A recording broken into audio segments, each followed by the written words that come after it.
নমস্কার, আমি অ্যাস্ট্রোলজার কৃষ্ণপ্রসাদ প্রধান আপনাদের প্রত্যেককে আপনাদেরই চ্যানেল ইন্ডিয়ান অ্যাস্ট্রোলজিতে ওয়েলকাম জানাই। আশা করি সকলেই ভালো আছেন। আজকে আলোচনা করব তুলা রাশির জাতক জাতিকাদের 2024 সালের মার্চ মাস কেমন যাবে, মাসিক রাশিফল। তুলা রাশির মানুষ অনেকেই রয়েছেন, প্রত্যেকেরই কিন্তু আলাদা আলাদা প্রশ্ন রয়েছে, তাই সমস্ত প্রশ্নের উত্তর কিন্তু পাবেন আপনারা আজকের এই ভিডিওতে। তাই তুলা রাশি যারা তারা তো দেখবেনই, তুলা লগ্ন যারা তারাও দেখবেন, এবং রাশি লগ্ন যাদের তুলা তারা অবশ্যই ভিডিওটি স্কিপ না করে সম্পূর্ণ মনোযোগ সহকারে দেখতে থাকুন। শুধু দেখলে হবে না, বুঝতেও হবে, এবং সবশেষে জানাবো কি করণীয়, কি করলে মার্চ মাস আপনারা আরো বেশি ভালো থাকতে পারবেন। তাই সর্বপ্রথমে দেখে নেব মার্চ মাসের শুরুতে গ্রহের গোচর অবস্থান। রাশির চতুর্থ ভাবে অর্থাৎ মকর রাশিতে বসে রয়েছেন শুক্র এবং মঙ্গল। পঞ্চম ভাব অর্থাৎ কুম্ভ রাশি, সেখানে বসে রয়েছেন রবি, বুধ এবং শনি। ষষ্ঠ ভাব অর্থাৎ মীন রাশি, সেখানে বসে রয়েছেন রাহু। সপ্তম ভাব অর্থাৎ মেষ রাশিতে বসে রয়েছেন দেবগুরু বৃহস্পতি, এবং দ্বাদশ ভাবে বসে রয়েছেন অর্থাৎ কন্যা রাশিতে কেতু। এটা গ্রহের গোচরের উপরে রাশি ভিত্তিক আলোচনা, কারণ তুলা রাশির মানুষ তো অনেকেই রয়েছেন, প্রত্যেকের ফিঙ্গারপ্রিন্ট যেরকম আলাদা সেরকম জন্ম ছকও কিন্তু আলাদা আলাদা। তাই আপনার জন্ম ছকে কোন গ্রহের দশা চলছে, কোন গ্রহের অবস্থান কি রয়েছে তা কিন্তু আমি জানি না। এটা ওভারঅল একটা প্রেডিকশন গ্রহের গোচরের উপরে তুলা রাশির জাতক জাতিকাদের নিয়ে। তাই সর্বপ্রথমে দেখব তুলা রাশির জাতক জাতিকাদের স্বাস্থ্য কেমন থাকবে। তুলা রাশির অধিপতি হচ্ছেন শুক্র। শুক্র কোথায় রয়েছেন? চতুর্থ ভাবে অর্থাৎ কেন্দ্রস্থানে রয়েছেন, এবং তিনি 7ই মার্চ পঞ্চম ভাবে গমন করবেন। প্রথমে কেন্দ্রে রয়েছেন, তারপরে ত্রিকোণস্থ স্থানে যাবেন। কেন্দ্রস্থানকেও শুভ মনে করা হয় এবং ত্রিকোণস্থ স্থানও কিন্তু শুভ, এবং ত্রিকোণস্থ স্থান হচ্ছে কুম্ভ রাশি, যেটা শুক্রের মিত্র ক্ষেত্র, এবং মকর রাশিও মিত্র ক্ষেত্র। তাই শুক্রের অবস্থান কিন্তু ভালো রয়েছে। আপনাদের শরীর স্বাস্থ্য নিয়ে কোনো রকম কোনো সমস্যা থাকছে না। শুধুমাত্র মাসের শুরুতে অর্থাৎ 7 তারিখ পর্যন্ত মঙ্গলের সাথে শুক্র রয়েছেন, আপনাদের একটু ডিপ্রেশন, টেনশন, হঠাৎ করে মাথা গরম হয়ে যাওয়া, এই ধরনের সমস্যা হবে।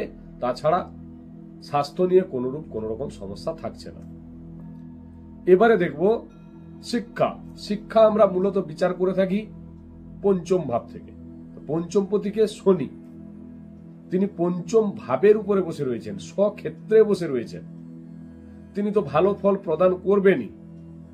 এবং তুলা রাশির জাতক জাতিকাদের ঢাইয়াও নেই, 7.5ও নেই, এবং শনি হচ্ছেন রাজ্যকারক প্ল্যানেট, চতুর্থপতি এবং পঞ্চমপতি, তিনি পঞ্চম ভাবের উপরে বসে রয়েছেন। শনি যদি জন্ম রাশি চক্রে শুভ অবস্থানে থাকেন, তাহলে আপনাদের কিন্তু শুভ ফল প্রদান করবেন, বিশেষ করে শিক্ষাক্ষেত্রে।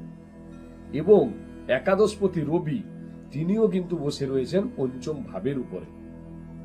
কিন্তু যেহেতু একাদশপতি রবি পঞ্চম ভাবের উপরে বসে রয়েছেন, সেই জায়গায় শনি কিন্তু কিছুটা হলেও ডাউন হয়ে গেছে, কারণ রবির সাথে যে প্ল্যানেটই বসে সে কিন্তু কিছুটা হলেও ডাউন হয়ে যায়, তার ফল সেভাবে প্রদান করতে পারে না। শিক্ষাক্ষেত্রে আপনাদের যদি কোনো রকম টেনশন, ডিপ্রেশন এগুলো থাকে, তাহলে রবি যখনই গোচর করবেন অর্থাৎ 14 তারিখে রবি মীন রাশিতে গোচর করবেন, তারপরে কিন্তু শিক্ষার জায়গা আপনাদের ঠিক হয়ে যাবে। যাদের অ্যাডমিশন রয়েছে, এক্সাম রয়েছে, আপনারা অবশ্যই 15 তারিখের পরে হলে ভালো ফল পাবেন। এবার দেখব প্রেমজ রিলেশন। প্রেমজ রিলেশনটাও কিন্তু আমরা বিচার করে থাকি পঞ্চম ভাব থেকে। পঞ্চমপতি শনি, তিনি পঞ্চম ভাবের উপরে রয়েছেন। প্রেমজ রিলেশনের জায়গা আপনাদের কিন্তু ভালো রয়েছে। পঞ্চম ভাবের উপরে বুধ রয়েছেন এবং রবিও রয়েছেন, একাদশপতি। তাই প্রেমজ রিলেশনের জায়গাটা আপনাদের ভালো থাকবে। কিন্তু মঙ্গল 15 তারিখে যখনই পঞ্চম ভাবের উপরে গমন করবেন, অর্থাৎ কুম্ভ রাশিতে যাবেন। কুম্ভ রাশিতে যাওয়ার ফলে শনি মঙ্গল বীজ দোষ তৈরি হবে। আপনার পার্টনারের মধ্যে একটু জেদ লক্ষ্য করতে পারবেন, কারণ শনি এবং মঙ্গল একত্রে থাকবেন, কিন্তু আলটিমেট আপনাদের কোন রকম কোনো সমস্যা হবে না। কারণ শুক্র আপনার রাশিপতি, সেও কিন্তু চতুর্থ ভাব থেকে পঞ্চম ভাবে গমন করবেন 7 তারিখে। তাহলে রাশিপতি এবং পঞ্চমপতি একত্রে থাকবেন, একসাথে থাকবেন, আপনাদের মধ্যে অ্যাডজাস্টমেন্ট ভালো হবে। যাদের রিলেশন নেই তাদেরও নতুন রিলেশন হওয়ার সম্ভাবনা থাকছে। এই মাস প্রেমজ রিলেশনের জায়গায় খুবই রোমান্টিক দেখা যাচ্ছে তুলা রাশির জাতক জাতিকাদের। তাই প্রেমজ রিলেশনের জায়গাটা কিন্তু আপনাদের ভালো থাকছে। এবারে দেখব বিবাহিত জীবন। বিবাহিত জীবন আমরা বিচার করে থাকি সপ্তম ভাব থেকে। সপ্তমপতি মঙ্গল তিনি কেন্দ্র স্থানে বসে রয়েছেন, অর্থাৎ তুঙ্গ ক্ষেত্রে চতুর্থ ভাবের উপরে বসে রয়েছেন, এবং সপ্তম ভাবে বসে আছেন দেবগুরু বৃহস্পতি। মঙ্গল 15 তারিখে পঞ্চম ভাবের উপরে যাবেন। আপনাদের বিবাহিত জীবনে আপনারা খুব রোমান্টিক থাকবেন। কেন না, সপ্তমপতি পঞ্চমে আছে, দুজনের মধ্যে প্রেম ভালোবাসা থাকবে। কিন্তু যেহেতু সপ্তম ভাবের উপরে দেবগুরু বসে রয়েছেন এবং পঞ্চম ভাবে মঙ্গল অর্থাৎ সপ্তমপতি যাবেন 15 তারিখে, এর ফলে কি হবে, আপনার পার্টনার যেটা বলবে সেটাই যেন ঠিক, সেটাই আপনাকে শুনতে হবে। নিজের জ্ঞান উনি জাহির করবেন, অর্থাৎ উনি যেটা বলছেন সেটাই ঠিক। এই মেন্টালিটি আপনি লক্ষ্য করতে পারবেন আপনার পার্টনারের মধ্যে। তাছাড়া ওভারঅল যেটা দেখা যাচ্ছে 90% আপনাদের ম্যারেজ লাইফ কিন্তু খুব ভালো থাকবে। এবার দেখব ভাগ্য, ক্যারিয়ার এবং ব্যবসা। ভাগ্যপতি বুধ বসে রয়েছেন পঞ্চম ভাবের উপরে। তিনি 7ই মার্চ ষষ্ঠ ভাবে গমন করবেন। ষষ্ঠ ভাবটাকে আমরা রাশিচক্রে শুভ মনে করি না। তাই যে সমস্ত কাজে ভাগ্যের প্রয়োজন হয়, কোনো বড় ডিল করতে চাইলে, কোনো ইনভেস্টমেন্ট করতে চাইলে অবশ্যই 7 তারিখের আগে করুন। 7 তারিখের পরে একটু সমস্যা আছে। 7 তারিখের পরে আপনাদের ভুলভাল ডিসিশন হয়ে যেতে পারে, কারণ বুধ নিজেই নিচস্থ হয়ে যাবেন এবং রাহুর সাথে যুক্ত হয়ে যাবেন।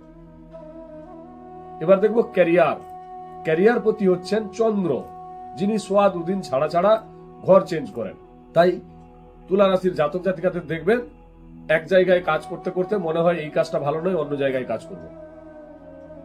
কারণ দ্রুতগামী প্ল্যানেট এক একটা রাশিতে 54 ঘন্টা অর্থাৎ সোয়া 2 দিনের বেশি থাকেনি না। তবে আশা করা যায় আপনার ক্যারিয়ার ভালো থাকবে, কারণ আপনার রাশিপতি শুভ অবস্থানে রয়েছেন, মঙ্গল শুভ অবস্থানে রয়েছেন, শনিদেব শুভ অবস্থানে রয়েছেন। যাদের কর্ম নেই তারা 15ই মার্চের পরে চেষ্টা করুন, আপনাদের কর্মপ্রাপ্তি ঘটার সম্ভাবনা কিন্তু থাকছে। কারণ রবি ষষ্ঠ ভাবে যাবেন একাদশপতি, এবং বুধও কিন্তু 7 তারিখে ষষ্ঠ ভাবে চলে যাচ্ছেন। রবি বুধ বুধাদিত্য যোগ তৈরি হচ্ছে আপনার ষষ্ঠ ভাবের উপরে। কর্মে পরিবর্তন বা চেঞ্জ হতে পারে, কর্মের জায়গাও ভালো রয়েছে। ব্যবসাপতি মঙ্গল, কারণ আপনার সপ্তমপতি হচ্ছে মঙ্গল, তিনি কিন্তু চতুর্থ ভাবে রয়েছেন এবং পঞ্চম ভাবে গমন করবেন, এবং ব্যবসা স্থানে দেবগুরু বৃহস্পতি বসে রয়েছেন। তাই ব্যবসার জায়গায় আপনার ডেভেলপমেন্ট, উন্নতি অবশ্যই হবে। কি করবেন, কি করলে আরো ভালো থাকতে পারবেন?